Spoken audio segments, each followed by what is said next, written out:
rubbish with it. Put it in the rubbish bin. What's going to happen? It's going to get landfill. Here's a problem. What am I going to do with that? Put it in the rubbish bin. Where's it going to go? Landfill. So I know the previous speakers, they talked about, we all need to make change. And I'm just going to be a bit brutal here. Change isn't happening fast enough. Change, incremental, is not going to get the world where the world needs to be. There actually needs to be a revolution in terms of sustainability and practices and behaviours. So I'm from New Zealand, and the interesting statistic, or the problem that we have in New Zealand, is that we've gone, 10% of it is the responsibility of households, 40% is industry, 50% of it's agriculture.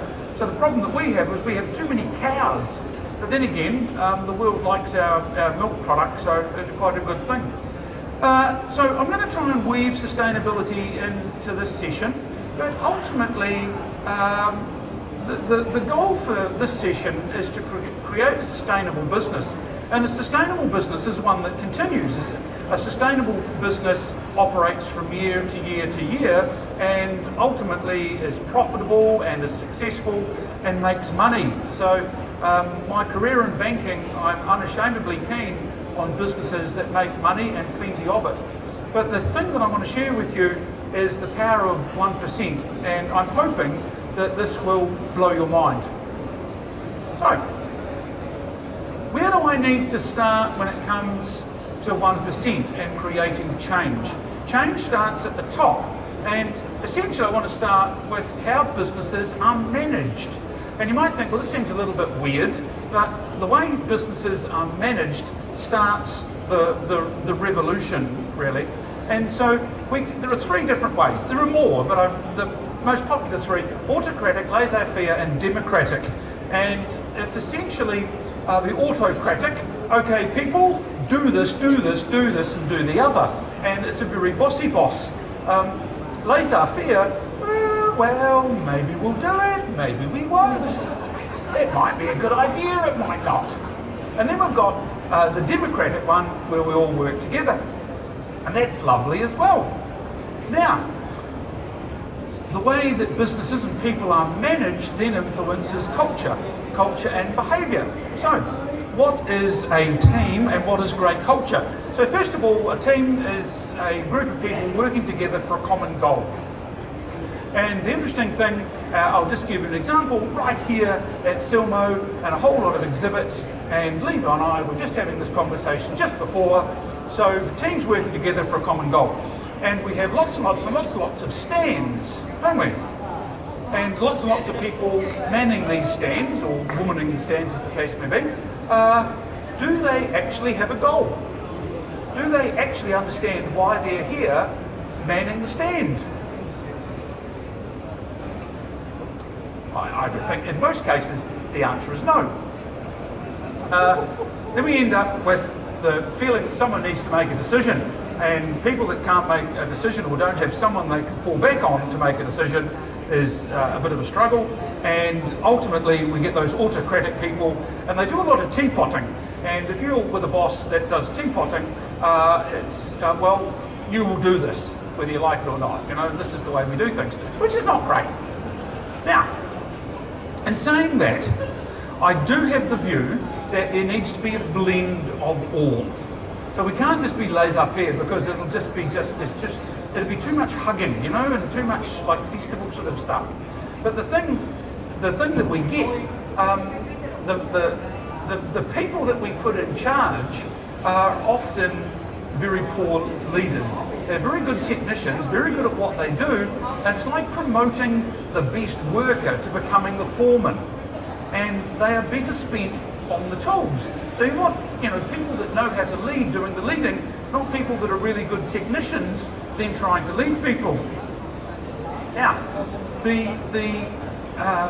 one thing that you do need, and Elaine touched on this in terms of sustainable practices, you do need someone who will advocate understanding what the goals of the business are, what you're trying to achieve, making sure that responsibility is shared. It's all fantastic.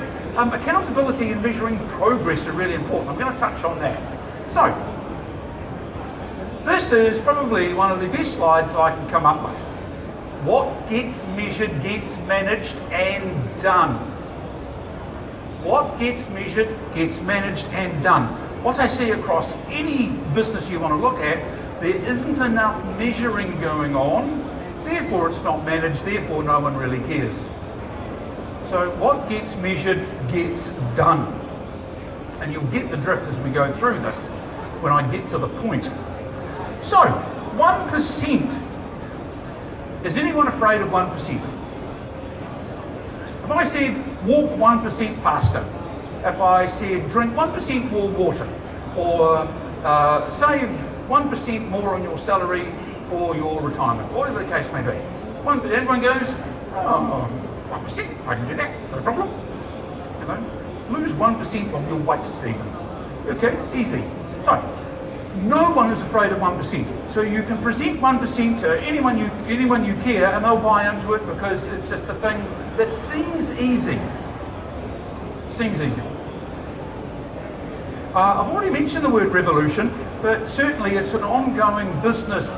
The point that I'm going to get to, an evolution that has the potential to become a revolution when it's in practice. The really cool thing when you focus on 1%, the opportunity for it to become a habit. And once we form habits, however long that takes, it's just one of those things that just makes life better. You will have success that you will share amongst your teams. And when we are sharing success, and anyone that's involved in a team sport, teams that actually, when you have success together and are able to share that with other people, it is just amazing. So you can involve as many people as you like, and I would like to think you involve everybody.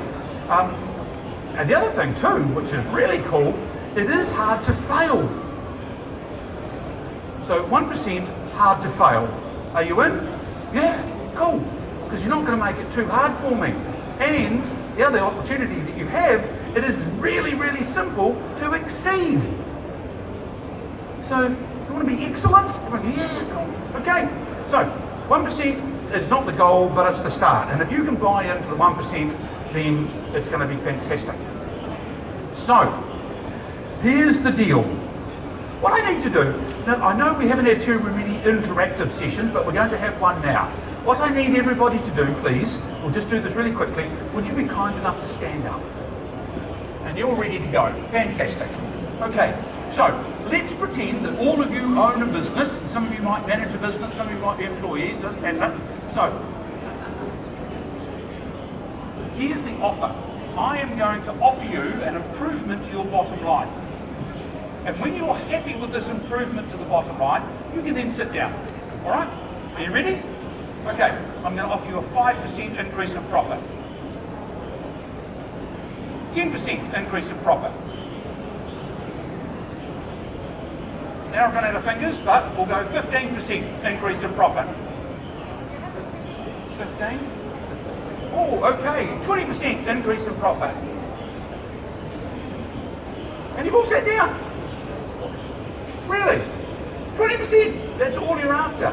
Well, the funny thing is, when I do this, there's always an outlier. There's always someone that won't sit down. And you get to them eventually and you go, well, how much would you like? And he said, how much are you offering? And I goes, you set yourself a goal. So here is probably the very first time that you have thought about how much do I want to increase my profit by. And I've just bullied you into it. Some of you sat down at 10, some of you sat down at 15, and then we started a bit of a revolution when we got to 20 and everyone was at the end of that. Maybe you were afraid to be an outlier. So if any of you want to revise your number up, you can be my guest. So, here's the deal.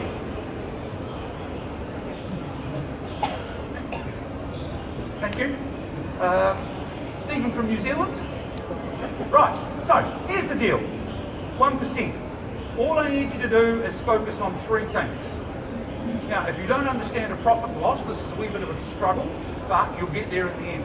So, I want to increase sales by 1%. That's it. I'm not going to go crazy about these heady sales goals for next year. I just want to take last year and go, I want to do 1% better. Happy with that? You're with me? Easy so far? I want to decrease your cost of goods sold. So your cost of goods sold, the inputs into your business. your frames, your suppliers, your lens manufacturers, your whatever it is that you produce. Reduce that by 1%. And then finally, I want you to focus on a 1% saving on your overheads. So your marketing, your wages, your insurance, your this, and all the multiple things that you need to spend money on to be in business. So we're doing 3 things, okay? That's all. Are you with me? Brilliant, okay. So you're on tenterhooks here. So here's it's a terrible slide, I know, but here's the example. Wait for the picture, not yet, wait. I'll tell you when the picture's coming. Then you because I don't want you to run out of film, all right? Just one at the end. You ready? Here we go. So, this is a real. I just got a set of financial accounts for a business, and it could be any business. It doesn't matter what it is. It just always works. So here it is. So I turn over 700,000. It could be 700 million. It doesn't really matter. Cost of goods sold is 308. My gross profit, one less the other, is 392. My margin, if you don't understand margin, then you need to, is 56%. My total overhead is 36. And after all of that effort, I make 56,000. So be it. Right, here's the deal. 1%. Levi, wait. The best picture is at the end. So, my focus is to increase sales from 700 to 707. That is my budget. That is my target for the year. That's all I need to do. And all of you wanted 20%, so that's all you need to do. My cost of goods sold, I just want to save 1%. It's only $3,000. Easy peasy. So, the really cool thing is my gross profit goes up straight away, my margin increases straight away, my overheads, I'm going to save 1% here as well. I'm just going to tighten the belt, and then boom! Now, you might think 56 to 70. That didn't mean much. Next bit does though. 5%. I'll just hold this is the mind-blowing bit. You think 1% is too easy.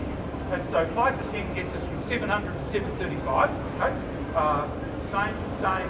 Well, I'm not going to get into all the detail because we get stuck in detail. But here's the thing. If I focus on 5%, my 56 goes to 123. Now, you all sat down at 20%, didn't you? Cool.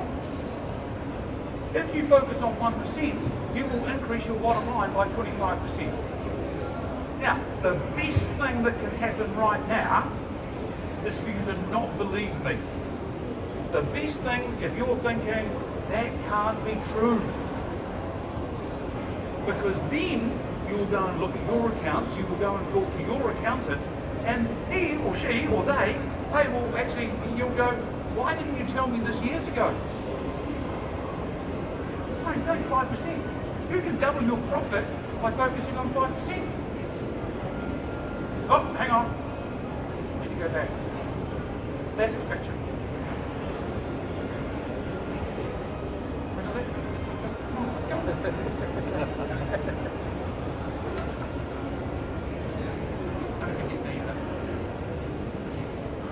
So, now I've got your attention. I've exceeded your expectations if you focus on 1%.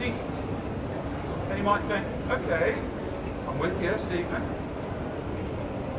How do we do that? Oh wait, there's more.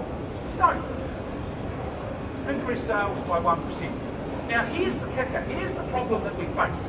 At the moment, just about every business owner wants to increase turnover.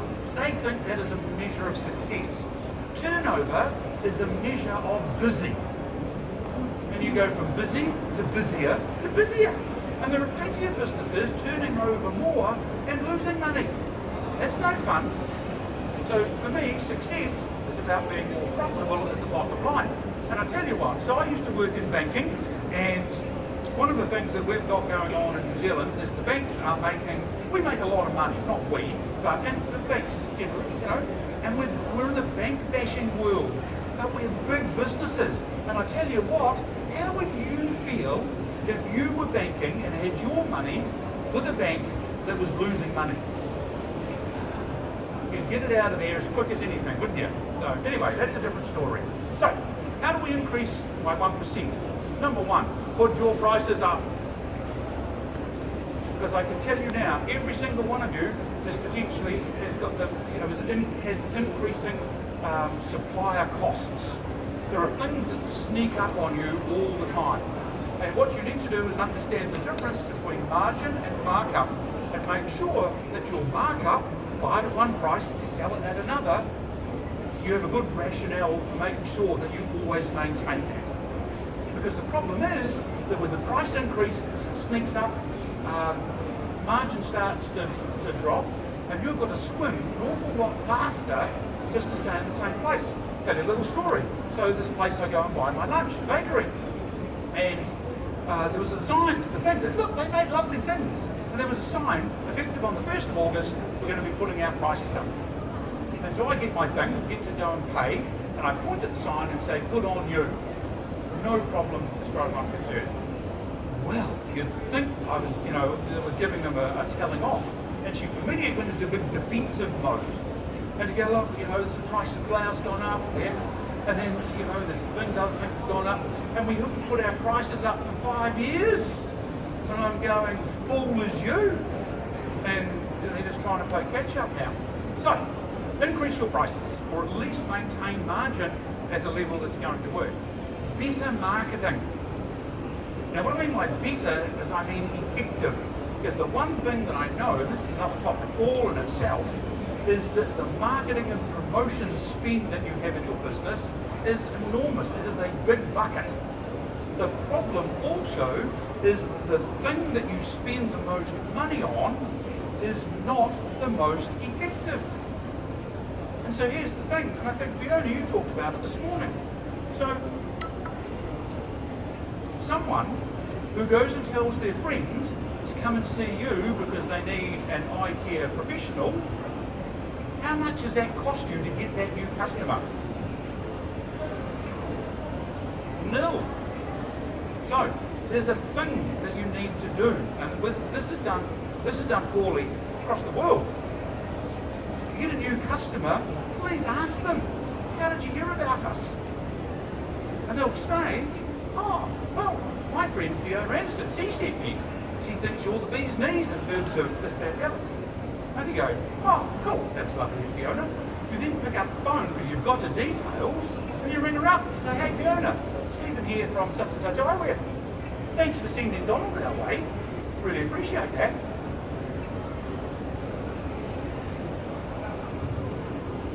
How does everybody feel?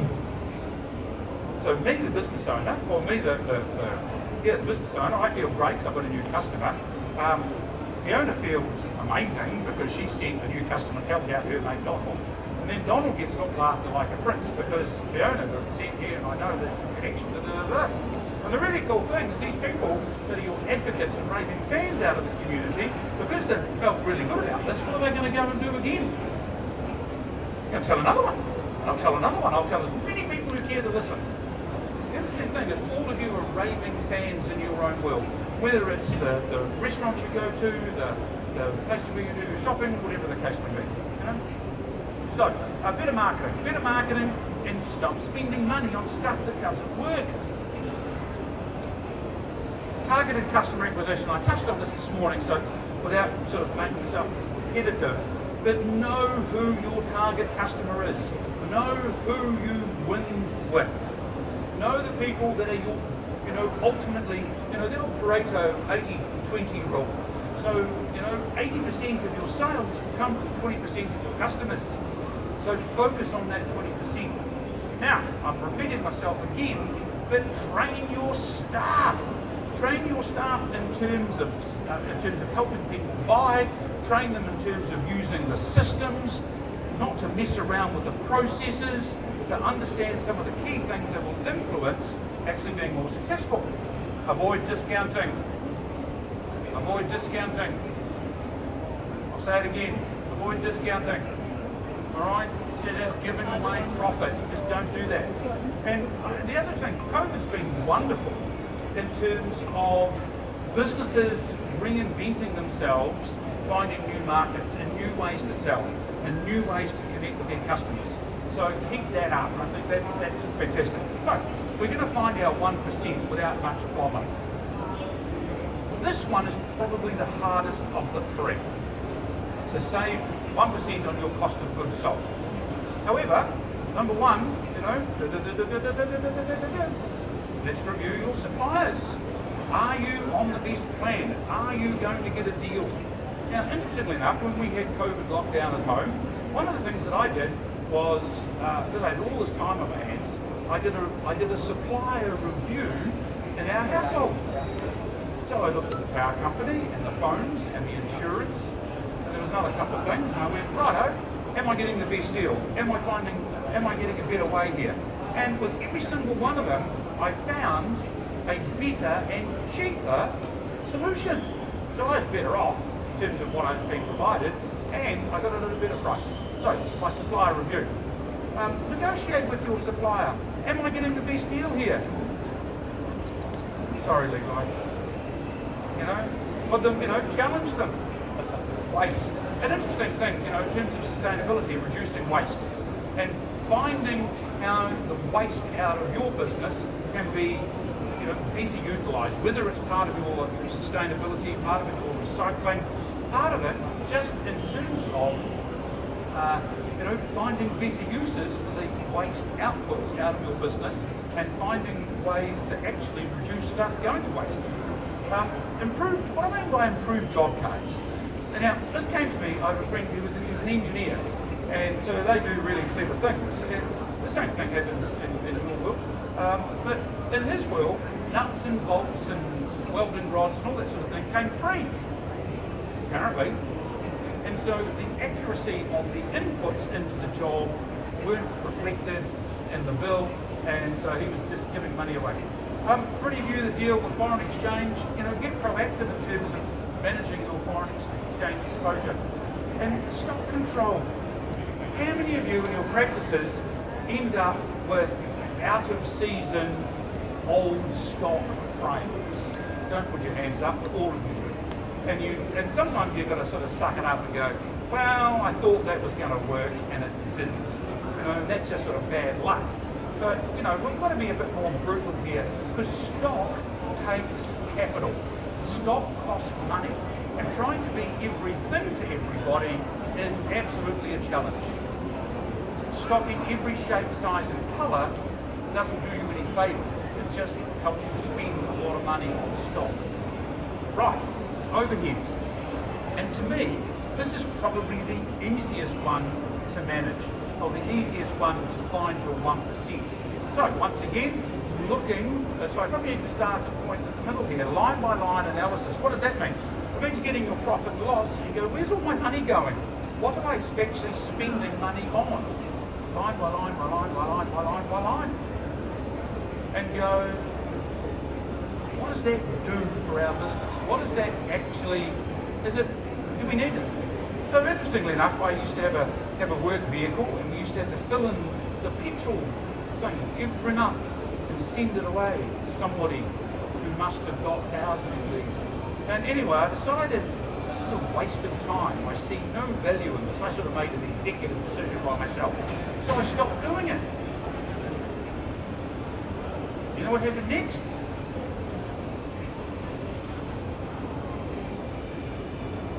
Well, I didn't get fired. Actually, nothing happened. So I stopped doing it. So I suppose that's the other challenge, the other really cool thing. If you have people in your organisation that challenge the status quo in a positive way, and if you have people in your organisation that go, why do we do this? What is the point of doing this?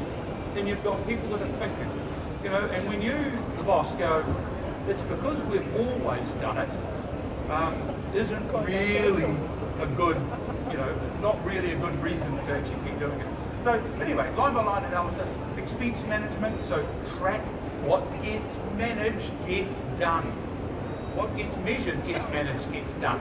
So you start measuring stuff, you will find a way to get it better. And I'll give you the best example, the best way to do this is in a couple of slides. Using technology and creating systems. So, give me the name of a business that has a pretty amazing system. You've all been there. Thank you, McDonald's, bang, just like that.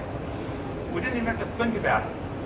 And so, the places I've been overseas, and I will have a McDonald's in Singapore, just to find out, does it taste the same as New Zealand? And you know what? Now, the really cool thing about this, it's slightly scary, but the really cool thing, the one thing that drives the system is, well, no one messes with it because this is the way that we do it. And the really cool thing is, us as consumers, we love consistency.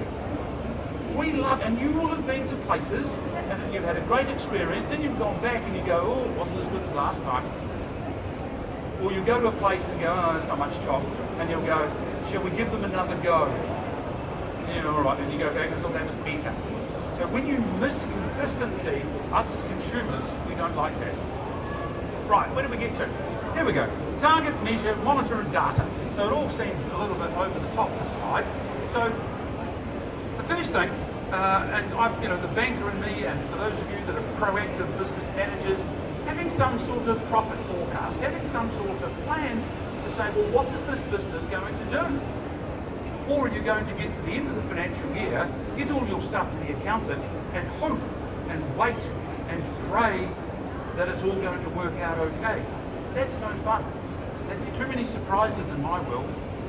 Start measuring stuff. So, really simple stuff. Average sale. Simplest thing to manage and measure, I mean.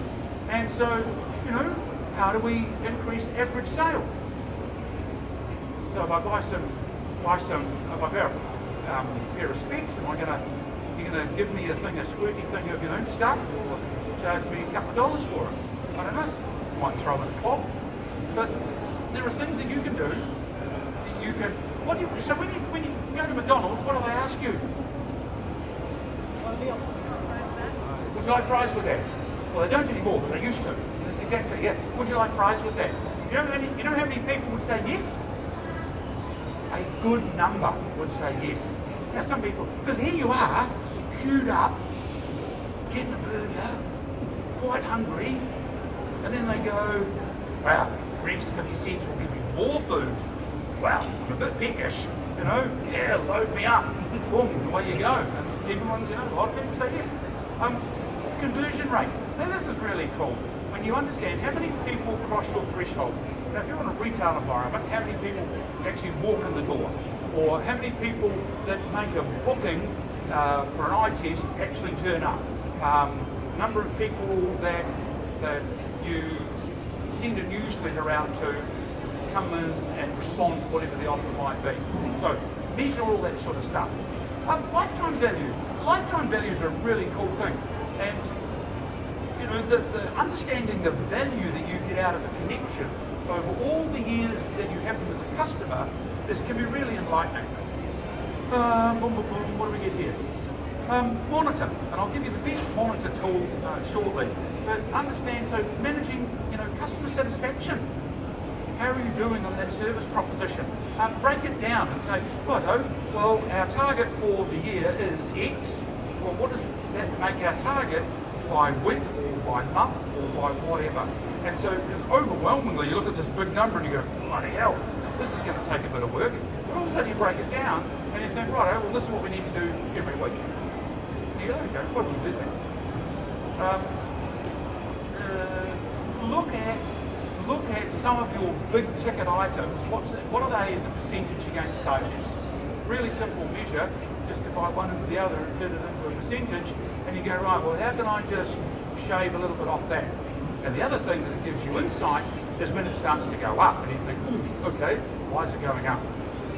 Right, so some of the things we get off the non-financial stuff. So in your practices, what are some of the things that are the non-1% or the non-financial 1% that you can focus on? So measure error. You might think it's a little bit negative, but then are there parts of your process or parts of, is there a staff training need? Is there part of the workflow that's a bottleneck? Is there something or someone that needs some support? Because what does rework cost? Money, profit, nothing out of the deal.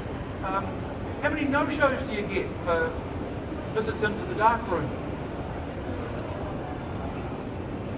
So how are you going to manage that? Because you need people getting tested, they're getting prescriptions that need filling. And so if there aren't the flow at the top, they're not going to fall out the bottom. What do you do when people bring their own frames in? Sorry? Charge them. Yeah. And they pay? Funny that, isn't it? Yeah. There's nothing else they can do with them. So, that's a really simple thing. And you've got no problem with them bringing their own frames, but because they've gone and bought them cheap and cheerful somewhere from overseas or whatever, okay, well, I'll help you get them on your head, but there's a fee that goes with that. How many times do you measure rework at the lab? Someone got their measurements wrong, or there was a number, transposed, or error, or with the lab even. And so potentially, have you got an issue with your manufacturers to say, well, this isn't good enough? And that then flows on to the customer service and making sure that they get the right product. Social community, what did I write that down for? Oh, that was a bit more about this morning, really, about creating that community within your practice and using it well. That's a bit of crossover. And then the funny thing, I got ahead of myself, would you like fries with that? And look, we see it all the time. And would you like a second pair of frames? Would you like, while we're making these, what about a pair of sunglasses? What about special wedding glasses? What about whatever? So what I need you to reflect on is, if you're looking at your practice or your business, doesn't matter what it is, what are the things that you should measure? Measure things that matter, but once you start measuring, you will manage and they will get done and you will get improvement. Now, here on the next slide is the number one tool that is going to help you achieve success.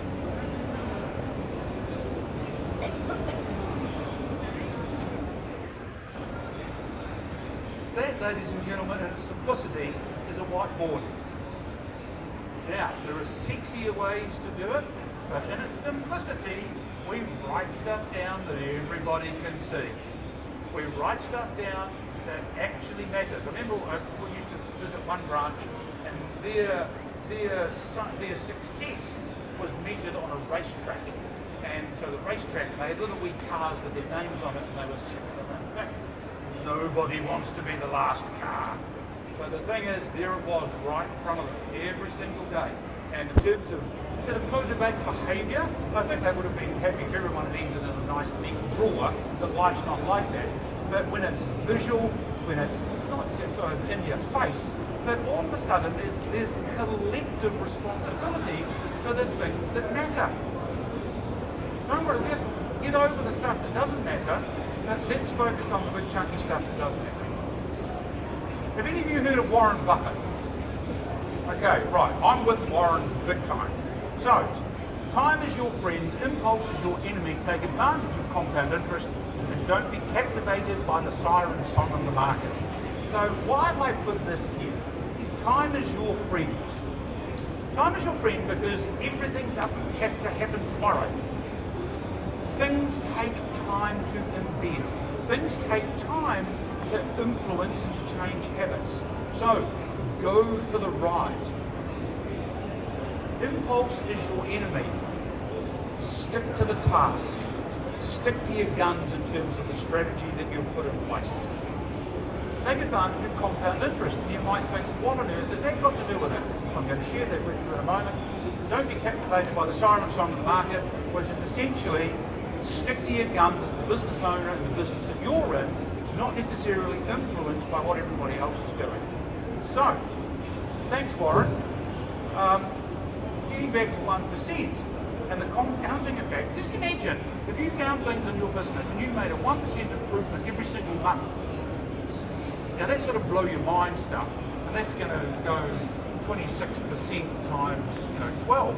But the really cool thing, compound interest over the years, is going to give you 12.68 improvement in things that you were looking to measure, manage, and get done. So if 1% is going to give you a return of What was the number? 25. 26. 1 equals 26. Or 1 plus 1 plus 1 does not equal 3. 1 plus 1 plus 1 equals 26. Remember, the best thing that could happen right now is you don't believe me. I am giving you the pointy finger. Don't believe me. So you will go and talk to your accountant and you will go and get the profit and loss out and go, well, was he actually telling the truth? If I do this and do this and do the other, just print your numbers, it just falls out the bottom. It's fantastic. So, let me just wrap up and finish. So what do we, the benefits of doing this is that you get a view right across the business. You are looking at not only the sales function, you're looking at the purchasing, the inputs function, and you're looking at your costs as well. So the pieces of work that you're going to do are not just, well, let me just focus on sales, because that is not the be all and end all. Everyone plays a part. This is just not you, the boss, going, well, we'll do this, we'll do this, we'll do this. And it's like Elaine talked about, having a sustainability champion. You can delegate responsibility to people to say, righto, team, this team, which might be part of marketing and sales and manufacturing, to say, you fellas, I want you to find 1% in overheads. That's your job. Away you go. Boom. And we make it a team effort. This is a really cool thing. The businesses that do it embrace it, and it just goes whoosh. Just watch it take off, because people or employees love to be part of a successful business. I do. And so when they're part and influencing that success, it's just amazing. So the challenge that I want to give you is actually take the leap and start the process. If there's one thing that you need to take away from the last 45 minutes of that you've been sitting there, lovely, I've enjoyed having you, 1%, that's all you need to think of, 1%. That's it. 1% is going to win you the game. And when I had you all stand up, you were all sitting down by the time we got to 20. So I've exceeded your expectations, and you can do it. The businesses that do this, this is pun intended here, it's an eye-opener to them. Because the thing being, how does it work out at 26? In rough figures, every dollar that you add to sales adds about 10 cents to the bottom line. Every dollar you save in cost of sales might add about 50 cents to the bottom line. Every dollar you save in overhead adds $1 to the bottom line. So you can measure busyness in turnover and think that's a measure of success, but I want you to think again that actually, profit is the fun in being in business. Profit lets you do stuff. Profit lets you have toys. Profit lets you grow. Profit pays off debt. Profit does a lot of things. And profit does a whole lot more things than a loss does, I can tell you that much. Right, where do we get to? Go on, ask me a question is where we've got to now. Go on. Oh, excellent.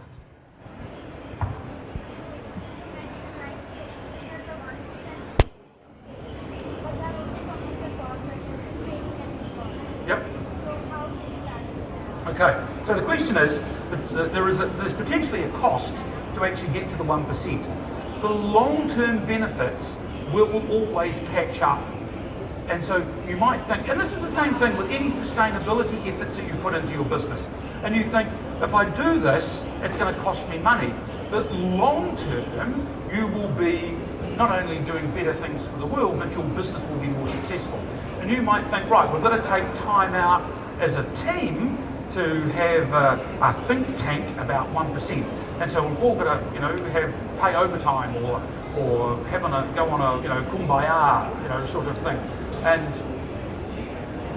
that comes at a cost. But the benefit that you'll get by starting to measure and manage and then watch it get done. It is just a joy when you see it happen. And when the team is with you, it's just amazing. Cool. Right. Well, On that happy note, how am I going for time? Yeah, good for time. 25. I wasn't quite sure how long this was going to go. The phone didn't even work. Oh, 40 minutes, that was okay. Earned the keep today. Well, that's me done. Thank you for listening. Thank you for standing up and sitting down and participating. It's been my pleasure. I'm doing this one again tomorrow, so if you missed something, come back or tell your friends. And once again, it's so far so good. Having a lovely time here in Singapore, and looking forward to the nightlife. And I'm going to sneeze. Oh, excuse me. Thanks, everybody.